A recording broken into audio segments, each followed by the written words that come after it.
Bonjour à tous, on démarre cette revue de presse avec la finale de la Coupe d'Afrique de National 2025-2026. Donc le Sénégal est sacré champion pour ce 35e édition de la CAN Maroc, dont le score était d'1-0 en faveur du Sénégal sans match complément fou et on va tout vous rencontrer et abonnez-vous sur la chaîne. Premièrement, le but décisif a été marqué Pape Gueye à la 94e minute par une frappe puissante qui a fait exploser de joie les Sénégalais et sceller le trophée. Ce match était intense, tendu, avec beaucoup d'enjeux. Le Maroc jouait à domicile devant son public. Le Sénégal visait un deuxième titre continental en 3 éditions. Une finale très serrée, jusqu'à la folie finale.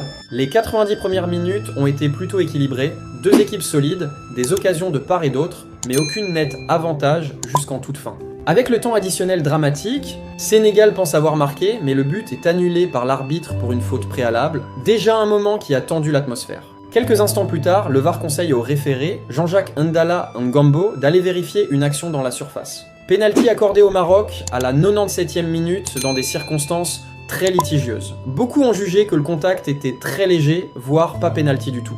Et Pape Thiaw, entraîneur sénégalais, aurait ordonné à ses joueurs de quitter la pelouse en protestation, scène absolument rare dans une finale majeure. Après presque 15 minutes de tension, Sadio Mané convainc l'équipe de revenir jouer le penalty. Et Brahim Diaz manque la pénalité d'une Panenka faible, repoussée par Edouard Mendy. Le match va en prolongation, où le Sénégal prend finalement l'avantage par Gueye, et le problème d'arbitrage et rôle du VAR. La controverse principale est le penalty accordé au Maroc est jugé très léger, beaucoup l'ont vu comme un traitement clé trop sévère ou injustifié, notamment après que le but sénégalais ait été annulé pour un contact à peine visible. Qui a créé le critique des médias et supporters, et certains analystes et fans ont même estimé que l'arbitrage semblait trop favorable aux hôtes, reflet d'un climat de suspicion pendant tout le tournoi. Et sur les réseaux, beaucoup ont parlé de VAR mal utilisé, ou du fait que l'arbitre ait soufflé avant d'attendre l'action complète, ce qui a empêché la goal review dans un cas et privilégié l'intervention dans l'autre. Mon analyse personnelle sur l'arbitrage, à mon sens, le vrai problème n'est pas seulement une seule décision. Le manque de cohérence entre l'annulation du but sénégalais et l'octroi du penalty marocain a donné une impression d'injustice. Le VAR est censé clarifier, mais ici, il a plutôt créé du chaos visible, d'où la réaction des joueurs et l'arrêt du jeu. Dans une finale, ces décisions doivent être traitées avec une transparence totale, sinon cela nourrit les théories de favoritisme ou de biais, même si ce n'est pas forcément le cas. L'attitude des arbitres a donc affaibli la crédibilité de cette finale, même si le jeu et la victoire sénégalaise restent mérités. Et au-delà du terrain, ambiance, supporters, tension. Une explosion de bonheur après le but et la victoire, malgré les tensions. Beaucoup voient dans cette équipe un symbole de résilience et solidarité collective. Et du côté marocain, le manque de sacre à domicile a laissé un goût amer, d'autant plus après avoir touché un penalty dans les dernières secondes du jeu. Et maintenant, la conclusion. C'était une finale historique, non seulement pour le résultat, mais aussi pour le scénario incroyable, la protestation, la tension entre organisation, arbitre et équipe, et l'impact durable que cela aura sur l'image de la CAN cette année. Et le meilleur buteur de cette CAN a été Brahim Diaz, avec 5 buts marqués suivis de Osimhen et Mo Salah. Et pendant la rencontre, l'homme du match était bel et bien Pape Gueye et le meilleur joueur de la compétition était Sadio Mané, et pour cette CAN, on félicite le Sénégal pour l'avoir remporté.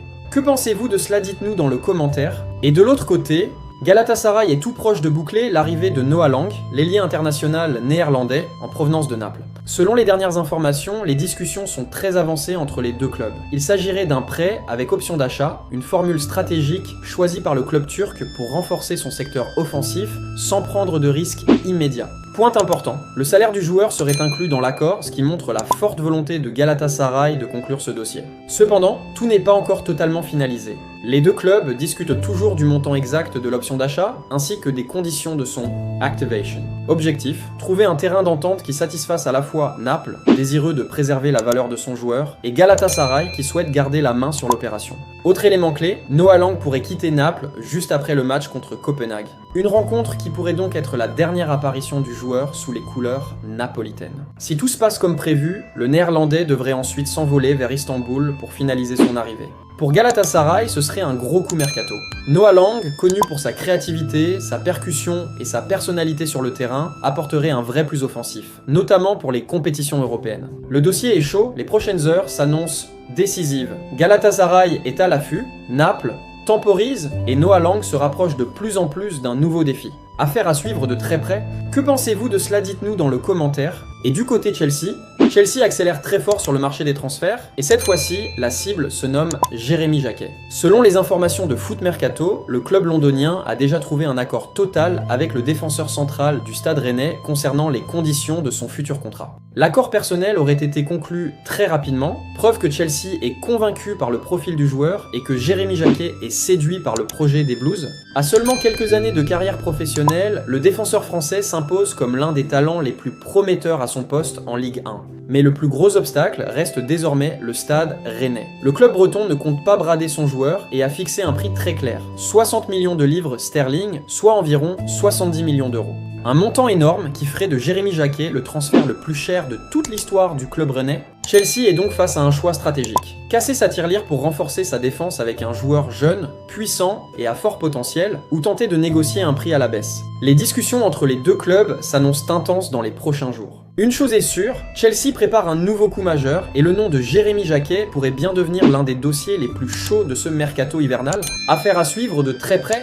Que pensez-vous de cela? Dites-nous dans le commentaire. Et du côté Tottenham, Thomas Frank, l'entraîneur danois arrivé à Tottenham en juin 2025 pour succéder à Ange Postecoglou, vit des heures très difficiles. Son équipe vient de perdre 2-1 à domicile face à West Ham, une équipe en lutte pour le maintien, et cela a ravivé la colère des supporters. Ce qui est important, Frank n'a pas encore été officiellement limogé, mais son poste est désormais sérieusement menacé. La direction des Spurs, qui avait jusqu'ici affiché un soutien public, est en pleine réflexion et pourrait prendre une décision très rapidement, possiblement avant le match de Ligue des Champions contre le Borussia Dortmund cette semaine. Les chiffres parlent aussi. Tottenham est actuellement 14e de Premier League, avec un bilan très décevant après seulement quelques semaines de championnat et des statistiques inquiétantes, notamment un taux de victoires à domicile parmi les pires de l'histoire du club sous l'ère Premier League. La situation interne. Malgré l'agitation, Frank continue d'assurer l'entraînement et les préparatifs pour la Ligue des Champions, et des membres du staff comme John Heitinga ont été récemment ajoutés à son équipe technique dans une tentative d'injecter du sang neuf. Et maintenant, quelle piste si Frank sautait? Selon les médias anglais, Tottenham pourrait regarder vers des noms expérimentés, parmi lesquels Mauricio Pochettino, avec qui le club garde des liens forts, ou même d'autres coachs de Premier League.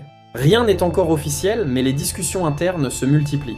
En résumé, Thomas Frank n'est pas encore officiellement limogé, mais son avenir à Tottenham est extrêmement incertain.